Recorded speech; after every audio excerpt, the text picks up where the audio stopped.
G'day everyone, welcome back to another edition of Guvs Hero Review videos. Today we are going to check out another of the seasonal summer heroes. Specifically, we are going to check out the 5-star legendary blue hero, Finlay, the beach shark. Now, Finlay is available for summons, as we saw there, from the summer seasonal portal. It comes around once every calendar year for the month of July and is available for that entire month-long period.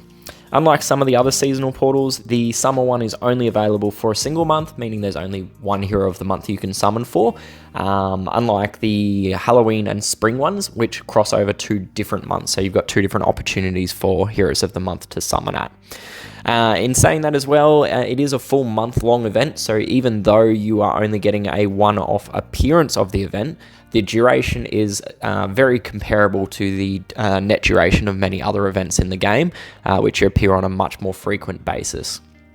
The event itself, Finlay has been in the portal and everything for quite a while now. He was added in the OG batch back in July 2021 alongside Hudson, Hanley, Delphine and Lana. The portal got expanded a year later in July 2022 with Guppy and Wade, and then Variant Hudson was added last year in July 23. Unfortunately, we haven't seen any addition in July 24, and the portal and family remain as it was a year ago. The portal odds themselves, we'll take a quick look. We can see that there is a 1% chance for a legendary seasonal variant hero and just a 0.6% chance for a non-variant legendary event hero. So there is obviously only one variant hero in this portal at the moment, and there are 6 non-varianted options split amongst those percentages. So to put it in a little bit of perspective, if you were to do 100 summons in this portal, you would have an 80% probability of getting any of the event heroes that are in this portal, any of the legendary heroes, that is.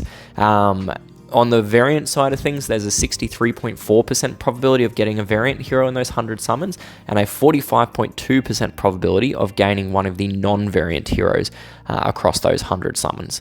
To drill down on the specifics, as I mentioned, there's only one variant hero, so obviously it's a 63.4% probability of gaining that specific variant hero, but for the non-varianted versions, it drops down to being just a 9.5% probability for a specific non-variant hero in those 100 summons. So not the greatest odds for that final number there that we see. I will point out as well that those odds will shift around a little bit if more variants get added to the portal. So for example, if a variant for Finlay gets added, we will see the individual or the specific odds for a variant hero drop off a bit, but the specific odds for a non-variant hero go up because it sort of like shifts one person from one column into the other bracket. We'll jump across and we can take a quick look at his artwork. So let's go see that. So thank you very much to Vals for sending this one through. It took a hot minute for me to get a copy of the artwork for Finlay, but this is his artwork. So he's titled The Beach Shark.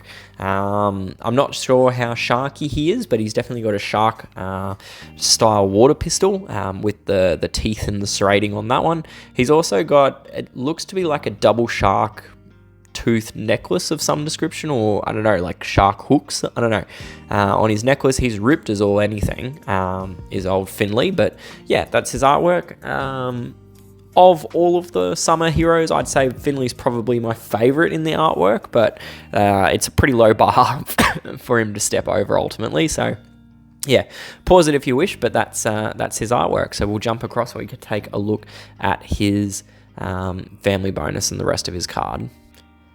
So Finlay, like all of the other water fight, other heroes in this portal, they are all members of the water fight family. So we can see that Finlay is granted, therefore, a chance to trigger the Soothing Waves effect whenever he casts his special skill. So effectively, it's a 10% chance to provide 13% healing to all of his allies.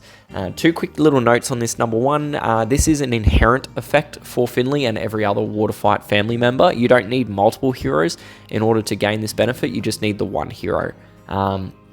Second thing to note is the HP is dependent on the receiving hero's HP points. So it's not a flat, 13% of Finlay's health that's given to everyone. It does go up and down based on what the receiver's health is. So more health, they will get more HP back, but it is still capped at that 13%. We can see down the bottom there as well that there is a stat bonus. So there is a plus 3, 6, 9 or 12% defense bonus when you do have 2, 3, 4 or 5 unique members from the family in a battle. Now for this one, you do need multiple heroes and they do have to be different heroes to trigger that defense bonus. It can't just be 2 copies of Finlay. It's got to be 2 different heroes, like combining Finlay with Delphine or Hudson as a couple of examples. On the personal side of things, Finlay comes in with 755 attack, 630 defense, and 1,354 HP. So there is quite a noticeable skew that goes from his defense towards that attack stat. It is one of the larger skews in the game, but it is very noticeable on Finlay. We are also worth pointing out his attack power or his total power rather, is a little bit reduced compared to some of the more recent heroes. Like you've got the new Waterfight family members like Wade and Guppy. They come in with 700-ish. And then the newest heroes like Topaz, he's got 742 and Crypta's got 734, who's the current hero of the month. So a little bit reduced for Finlay, and that's just a sign of his age at the end of the day. All the power is though, it's a reflection of the total base stats. So more power means there is more base stats to distribute amongst the 3 attributes. So yeah, as I said, it's just a visualization of power creep on older heroes compared to new ones. His charge speed is set to 50, which is average speed and requires 10 tiles to charge. It's actually the first notch in the 10 tiles to charge bracket, so 49 would need 11 tiles, 50 needs 10. So that's 5 ghosted tiles to get that charge. Being just inside that bracket, the speed break happens at speed 58, so it does need a plus 8 speed improvement, which you can do quite easily for Blue. Blue has got 2 5-star weapons which give plus 9 improvements. You've either got the Vanilla Regalizer Magnum, or there's a weapon of the month, which is the Ice Breath Saw. As I said, both of those give you plus 9, which is greater than what you need to get that single speed break. The double speed break isn't possible. It needs to get all the way up to speed 65, so that's a plus 15. So even if you were to combine weapons with emblem bonuses, it's just not enough. So as a result, the speed node's not really relevant unless you are using an unleveled speed gun. So the 2% from his class node will speed break for a plus 6 or a plus 7 weapon. But if you've got a plus 9 and you're going to use it on him anyway, then there's no real need to get the 2% charge generation node. On his class, Finlay is a member of the Sharpshooter class, which grants him the chance to bypass all defensive buffs, including counterattack, on the target enemy. It's a fairly useful talent by negating defensive buffs of whatever format, so it can ignore damage reduction effects. It can also go through counterattack. It is ultimately just a chance to bypass them, so more likely than not you will still trigger those effects, most notably counterattack, and you'll cop that return damage. A sub thing for the Sharpshooter class is that there is a pierce element for armor, so there is an opportunity to deal damage through the armor. It's pretty niche. It doesn't really come into effect, hence why I don't usually mention it in any great degree for the Sharpshooter class. By way of an emblem path, I'll just pull up my roster real quick and we can find a Sharpshooter. For Finlay, I would probably just be keeping going more attack. And the reason for going for that, I'll just pull up a hero and I can actually show you. QRS, there we go. Sure, you'll do, I guess. I did go speed on him, so we'll change our different... Alright, cool. Sorry, apologies for that. I wasn't very prepared for this review. So what I would be doing for Finlay is I would just be going attack. All out attack. As I said, he is very much a damage dealing hero. He's not a great damage dealer, but, I mean, you may as well shoot him from the hip and get what you can get from him. So, an attack path would look like this. As I mentioned, the speed node isn't really relevant for Finlay, so we are going to ignore it and just keep picking up the sides with attack. There is no choices on the Sharpshooter tree when you're going for attack nodes. You can't see any branches where I've had to choose between the two. So that would be the path that I would follow for Finlay if I was to put emblems on him. Generally speaking though, Finlay's probably not going to be a high emblem priority hero for most people. But if you've got excess emblems available, then that's the path that I would follow. You can also make an equal argument for Finlay to go the defense and HP path to try to give him some added survival. sort of focusing on that HP to try to give his ducky minion a little bit more. It's an argument you could make. I wouldn't say it's a very strong argument, but if you are going that route, it would look something like this. It's kind of the reverse of the first path I was showing, but like I said, I wouldn't recommend this. I would recommend going that attack path instead, which looks like we showed before. So this is the attack path on Finlay. So yeah, that's the path I would recommend, but like I said, probably not a high priority hero to put emblems on in the scheme of things. So pause it if you wish, but otherwise, let's jump back across and we can look at his special skill and explain why I do not think Finlay is worth a huge number of emblems. So his special skill is titled Call of the Ocean, and at level 10 skill and 50 charge speed, it will deal 295% damage to the target, with an additional 60% damage if the target has a status ailment. It will then summon a rubber duck minion for the caster and nearby allies, which has 8% HP and 8% attack, both of which are inherited from Finlay's stats. The minion itself will apply a minus 60 attack debuff to enemies that it hits, and that debuff lasts for 3 turns. So couple bits going on there. At the end of the day, really, there's only 2 parts. There's the damage up front, and then there's the minion. So we'll start off with the damage component, seeing as it's listed first. So damage itself is relatively easy to calculate, but there's a lot of variability that goes into comparing damage output. So for simplicity's sake and to remove some of that variability, I compare heroes based on their attack power, which is analogous to the final damage output because it feeds into that damage calc. Now, attack power is just a hero's attack stat, 755, multiplied by the percentage in their special skill, 295%. And in the case of Finlay, we can see that he comes out with an attack power of 2,227. If we normalize that against his 10 tiles to charge speed, it comes out as an attack power per tile of 223, or 222 if you want to round down properly. So that is enough to rank him as number 12 of the blue snipers in the game. So not a great sniping option. There are 19 options in total, so he is in the bottom half of those snipers. He does get the benefit from the bonus damage if he's hitting someone with a status ailment, which pushes him up into that 8th rank, so up into barely just into the top half. But yeah, overall, he's not a great blue sniper, and if we were to expand it out and look at him as a sniper in general, he does come in at number 53 of the 86 total options in the game. So yeah, really not a great damage dealer, even though he has got quite a heavily skewed attack stat. Yeah, at the end of the day, 295% is quite low for a sniper, particularly when you consider some of those really great options in there, like you've got Jolt, who is faster, doing 440%, Thunderclap, who is a little bit slower, but does 540%. You've got Iona, who's faster at 410%, so 295% doesn't really cut it as a top tier sniper anymore. It never really did, even back in the day. It still wasn't a great option in terms of a sniping hero, but yeah, it's definitely fallen off compared to a lot of the more recent snipers. Even in the last 2 years, it's fallen off a long way. So yeah, not a great sniper. As I mentioned, the bonus damage does kick him up a bit. Like I said, 60% additional pushes him up into the 8th position of the blue snipers, and on the overall list, it pushes him up into, bear with me while I find it real quick. It pushes him up into about 36th position of the 86 options. So it is a noticeable improvement when he's hitting someone with an ailment, and that is relatively easy to do, right? Status ailments are incredibly prevalent. There's a lot of options that can trigger that. I mean, even his minion can trigger that bonus damage. It's probably one of the better synergies for the minions, which are hot garbage, but we'll get to that in a sec anyway. But yeah, it is an improvement on his base damage. And like I said, it's relatively easy to trigger. But yeah, not a great sniping damage dealer though. Moving on to the other part of his skill, which is the rubber duck minion.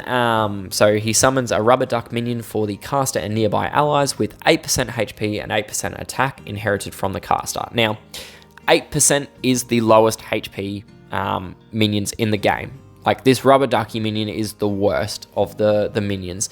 For Finlay, it works out as being just 108 HP for the minion, which is not enough to survive even the most basic of slash attacks, which typically come in between 120 and 150 damage. So, yeah, it's not great. Like, you can see on this chart that the summer heroes, which all make this rubber duck minion with 8% HP, they make up 5 of the 6 worst minion makers in the game. And it's by a fair margin as well. The only one that's down there with them is Hertzfeld, who is a 4-star hero from the Merc event. And he is incredibly slow. Like, he's 13 tiles to charge slow.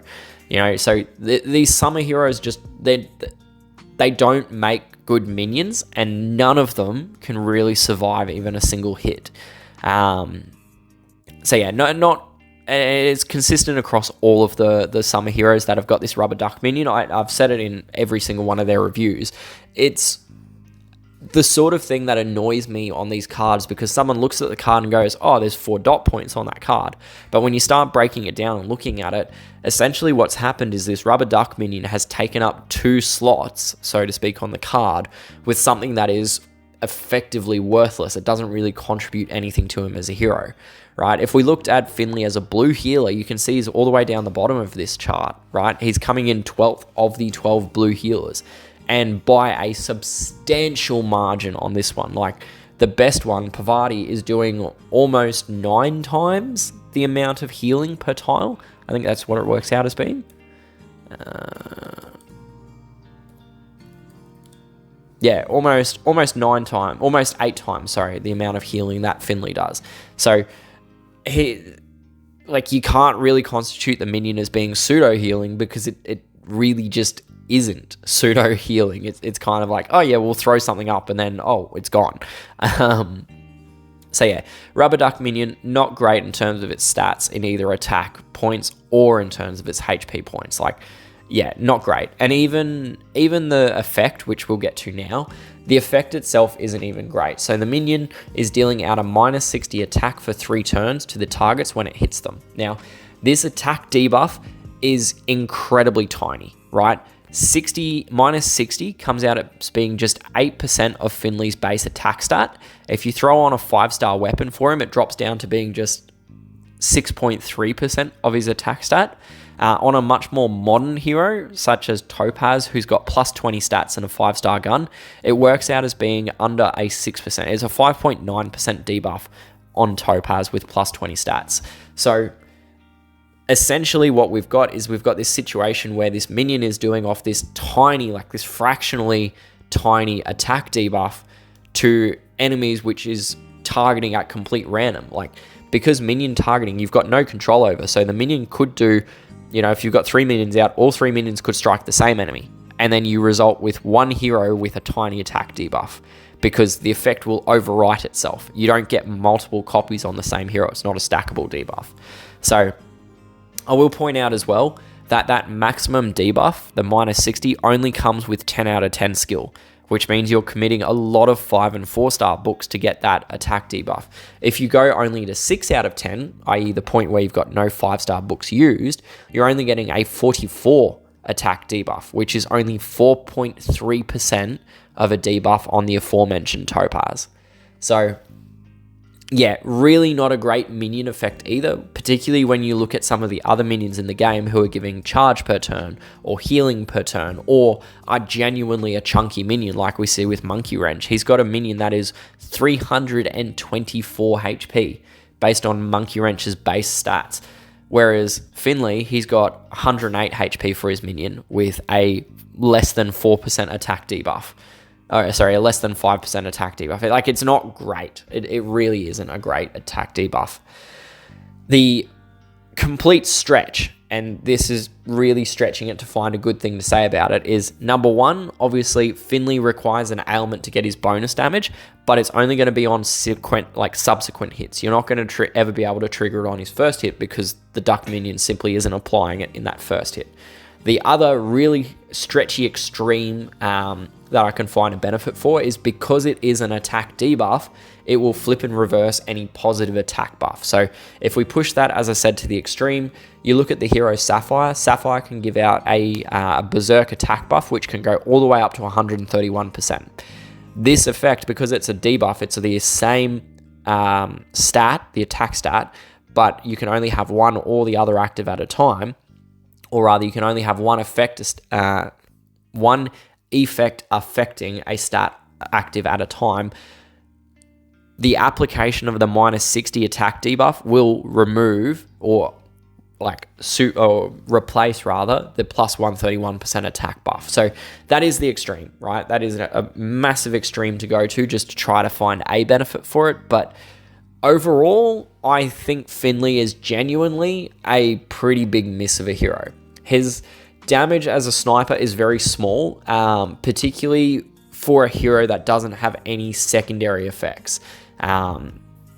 Well, at least not any secondary effects worth speaking of. You've got heroes on that sniping list that did have less in terms of their damage output, but they had other effects in their skill which actually made them still quite usable. But Finlay doesn't really have that going for him, because all he does create is this tiny, flimsy little minion that may as well not be there. And that's not something that is limited just to Finlay. It's a criticism I have for all of the summer heroes with the rubber duck minion. But the shame is that it does apply to Finlay. So, yeah, I don't know. I guess for me, what I feel Finlay needed to have was, number one, all of the duck minions needed to be improved. Like, I genuinely think they should have had either more HP, more attack, or both, or just have a stackable attack debuff, right? So that way, if 3 minions hit the same enemy, they'd get 3 instances of that -60 attack debuff.